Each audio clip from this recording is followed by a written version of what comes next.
been slightly in about 75. He also said this was the second biggest that he's experienced. The first one was when he was a child, long time ago. So far in Tokyo, the report is airport.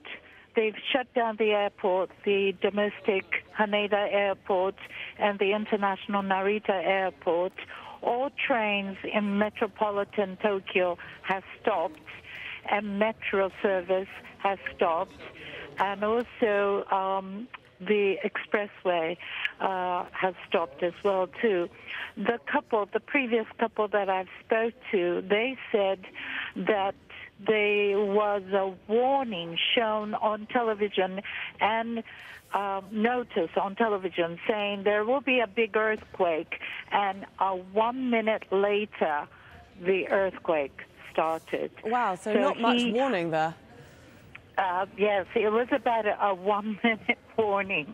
I must say that I didn't recognize that, but he definitely said he had the warning. And the lady that I previously have mentioned, she said it was just dreadful. Her refrigerator, the door opened, everything inside has collapsed in the kitchen. She's afraid to look at the disaster. But so far, there's no casualties reported on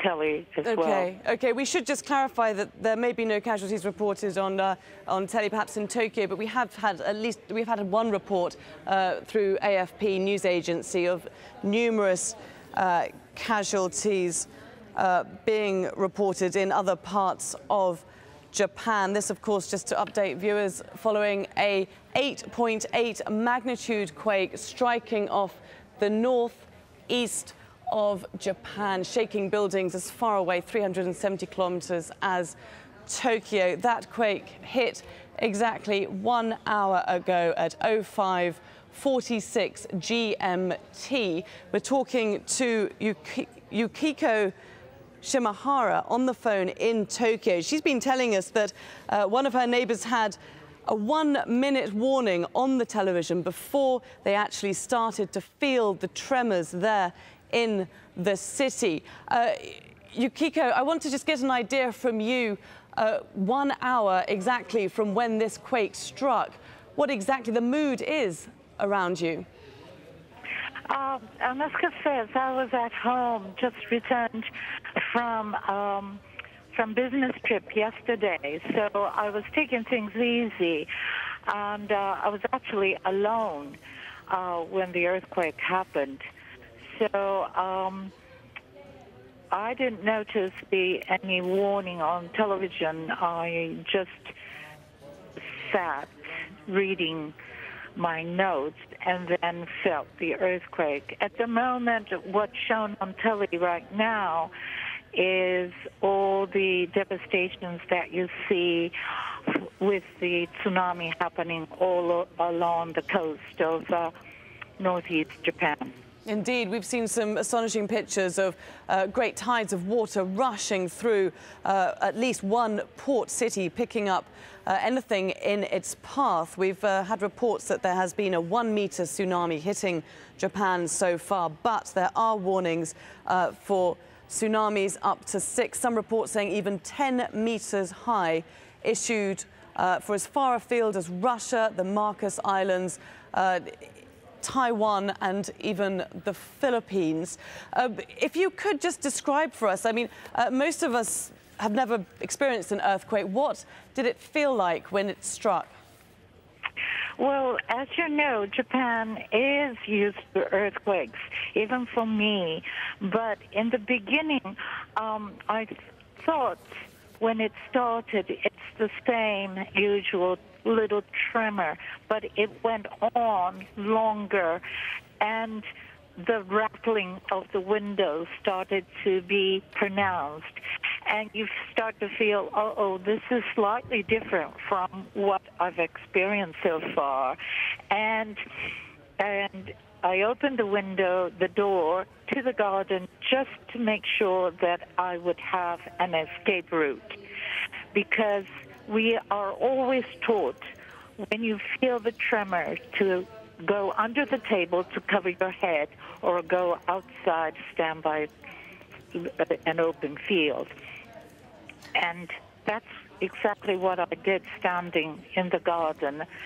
And I noticed all the rattling of windows on the second floor houses, the chopping of the water in the little pond in the garden. It was like, you know, a tsunami had hit the little pond. The water was splashing away. And it went on longer, much, much longer. And I must confess, my dog was just running around, not knowing what was happening, but was running around the garden, just trying to find shelter, I suppose. Yukiko, are you concerned about aftershocks? Are you seeing any warnings coming from the authorities as to aftershocks and what to do about them to protect yourself? Yes, I mean, there has been report from the local ward, the community office, making public announcements on the PA system. I must confess, I haven't sort of taken notice. I haven't gone up to listen to. It's not very clear, I'm afraid. But at the moment, things seem to have calmed down, and right now the people are more concerned about the tsunami.